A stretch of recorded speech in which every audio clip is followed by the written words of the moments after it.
Hello दोस्तों, आपका स्वागत है मेरे यूट्यूब चैनल ASR दी एक्सपर्ट में। और आज मैंने सोचा सुबह की शुरुआत एक अच्छे काम के साथ करी जाए, अपनी गलतियों को पहचान कर। बेसिकली फाइनेंस में फाइनेंशियल फ्यूचर सिक्योरिटी के लिए आपको अपनी गलतियों को टाइमली पहचानना बहुत ज़रूरी है। खास करके तब जब आप लॉन्ग टर्म इन्वेस्टिंग के बारे में सोच रहे होते हैं या फिर बहुत लंबे लंबे डिसीजन ले रहे होते हैं, उस समय आपको समझना बहुत ज़रूरी है कि क्या गलतियाँ हैं जो आप कर रहे हैं। क्योंकि क्या होता है, जब आपके लॉन्ग टर्म इन्वेस्टमेंट के डिसीजन होते हैं तो ये 15-20 साल के लिए आप इन्वेस्टमेंट करने लग जाते हैं। और अगर वो डिसीजन गलत हो जाए तो एंड ऑफ द लाइफ में आप बहुत पछताते हैं कि गलती बहुत हो चुकी है। इसलिए हमारे को टाइम टू टाइम रिव्यू करना होता है और अपनी गलतियों को पहचानने की बहुत ज़रूरत होती है।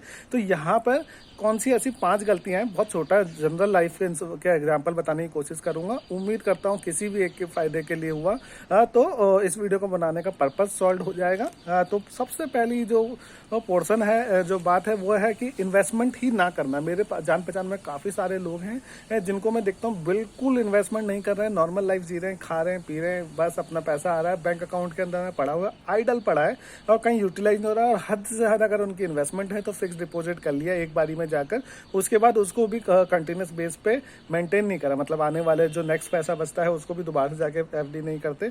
तो आप सोचिए कि वो किस तरह से पैसे की बर्बादी कर रहे हैं, क्योंकि पैसे की वैल्यू हर साल डेप्रिसिएट हो जाती है इन्फ्लेशन की वजह से। तो अगर आपने आज को भी पैसा लगा रखा है और अगले साल तक उसने इन्फ्लेशन से ज़्यादा रिटर्न कमा के नहीं दिया है तो आपके पैसे की बर्बादी होती है।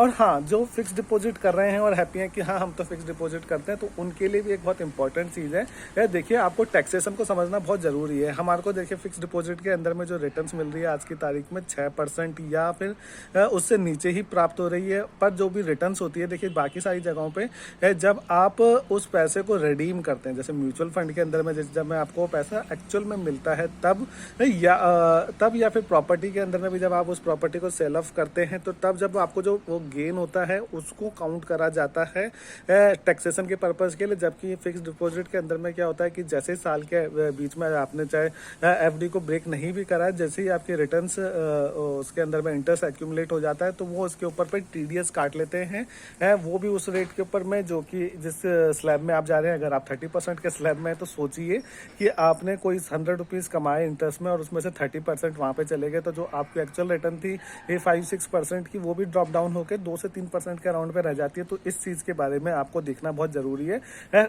कॉस्ट जो भी लगती हैं आपकी इन्वेस्टमेंट के ऊपर में, उनको वो मिस ना करें, ये एक इंपॉर्टेंट चीज़ है। तो पहला था इन्वेस्टमेंट ना करना, फिक्स डिपॉजिट के ऊपर लगने वाले टैक्सेशंस को आपको पहचानना चाहिए।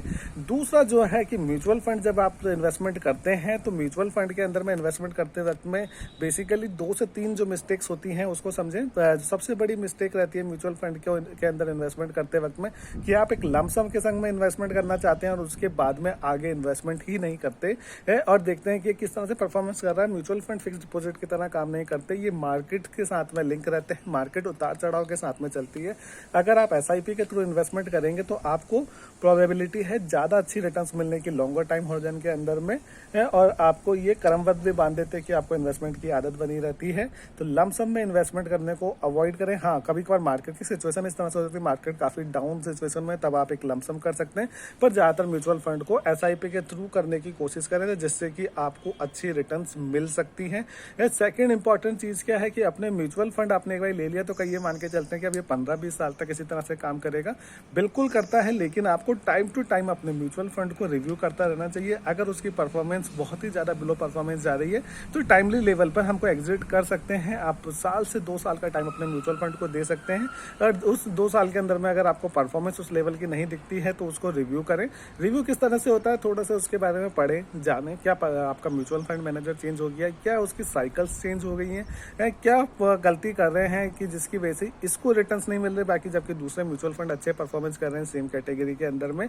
अगर आपको लगता है कि चीज़ें इन प्रोपोर्शन नहीं है तो डेफिनेटली रिव्यू करें और उसके बाद में उससे एग्जिट करके दूसरी जगह पर चले जाएं। गलतियां हो जाती हैं लाइफ के अंदर में, लेकिन उस गलती के साथ में हम लाइफ टाइम तक बैठे नहीं रह सकते। ये एक इंपॉर्टेंट चीज़ है जो म्यूचुअल फंड के वश में आपको समझना चाहिए। और तीसरा इंपॉर्टेंट चीज़ है कि म्यूचुअल फंड में लोग क्या करते करते हैं एक म्यूचुअल फंड ले लिया उसी के साथ में ज़्यादा देखिए आपको डाइवर्सिफाई करना चाहिए।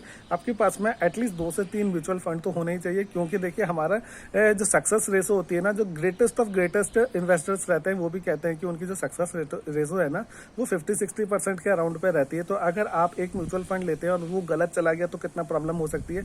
तो इसलिए आपको कुछ 2 से 3 म्यूचुअल फंड एटलीस्ट लेना चाहिए, क्योंकि अगर एक गलत भी चले जाए तो आपके पास में 2 ऐसे म्यूचुअल फंड हो जो आउट परफॉर्मेंस करके ओवरऑल रिटर्न्स को आपको एक अच्छे लेवल पे दे सकें। तो ये 2-3 चीजें थी जो म्यूचुअल फंड के रिगार्ड में आपको इन्वेस्टमेंट बताई। और तीसरी सबसे इंपॉर्टेंट चीज जो आपको और समझना चाहिए कि इंश्योरेंस कभी ना लें, क्योंकि इंश्योरेंस सेक्टर्स वाले आपको बिल्कुल तरह से बेवकूफ बनाते हैं। Insurance is not for the investment. सबसे बड़ी चीज है आपको समझना चाहिए कि इंश्योरेंस इन्वेस्टमेंट के लिए नहीं है।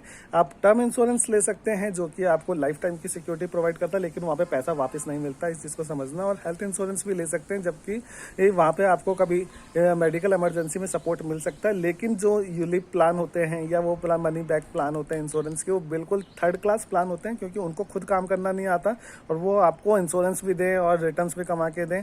जबकि यहाँ पे जो कॉम्पिटिटिवली डायरेक्टली इक्विटी के अंदर में परफॉर्मेंस कर रहे हैं उनकी परफॉर्मेंस तक नहीं आ पा रही है। तो आप सोचिए आप इंश्योरेंस में बिल्कुल भी ना जाएं, वहां पे 15-15, 20-20 साल की लॉक इन पीरियड हो जाता है। आपकी जरूरत के वक्त में आप अपना पैसा यूज नहीं कर सकते हैं। तो इंश्योरेंस बिल्कुल थर्ड क्लास ऑप्शन है इन्वेस्टमेंट के लिए, उसको गलती से भी ना लें। चाहे आप कुछ भी कहीं पे भी इन्वेस्टमेंट करें, एटलीस्ट इंश्योरेंस पे इन्वेस्टमेंट ना करें। तो ये एक इम्पॉर्टेंट चीज़ है जिस पे आपको ध्यान देना चाहिए और इस तरह की गलतियों से बचें। और इनफैक्ट स्टॉक्स के अंदर में भी अगर कोई छोटी सी मैं एक सलाह देना चाहूँगा, तो आपको एक चीज़ समझनी चाहिए कि आप क्वालिटी के साथ में जाएं और किसी भी कंपनी में इन्वेस्टमेंट करने से पहले वो कंपनी एक्चुअल में करती क्या है ये जानें। क्योंकि इन्वेस्टमेंट के वक्त में क्वालिटी के संग में रहेंगे तो आज नहीं तो कल वो आपको पैसा कमा के देगी। लेकिन थर्ड क्लास कंपनी, मतलब जैसे बोलते हैं ना कि थर्ड क्लास लोगों के साथ में आप फर्स्ट क्लास बिहेवियर की एक्सपेक्टेशंस नहीं कर सकते, उस तरह से थर्ड क्लास कंपनीज के साथ में फर्स्ट क्लास रिटर्न्स की एक्सपेक्टेशंस लॉन्गर टाइम पीरियड के अंदर में नहीं कर सकते हैं। अगर आप अच्छी इन्वेस्टमेंट करना चाहते हैं तो अच्छी कंपनी में इन्वेस्टमेंट करें, सही प्राइसिंग के ऊपर में इन्वेस्टमेंट करें, तो आपको डेफिनेटली अच्छी रिटर्न्स मिलेगी। और कहीं पे अगर आपको लगता है डिसीजन गलत हो गया तो एक्सेप्ट करें अपनी गलती को और आगे बढ़ें, वहां से एग्जिट करें, जो भी लॉस हुआ है उसको बुक करें और आगे बढ़ के अच्छे स्टॉक्स में इन्वेस्टमेंट करना शुरू करें। उम्मीद करता हूँ ये वीडियो काफ़ी हेल्पफुल हो और आपको सपोर्ट करें तो एक लाइक ज़रूर करें। Thank you very much.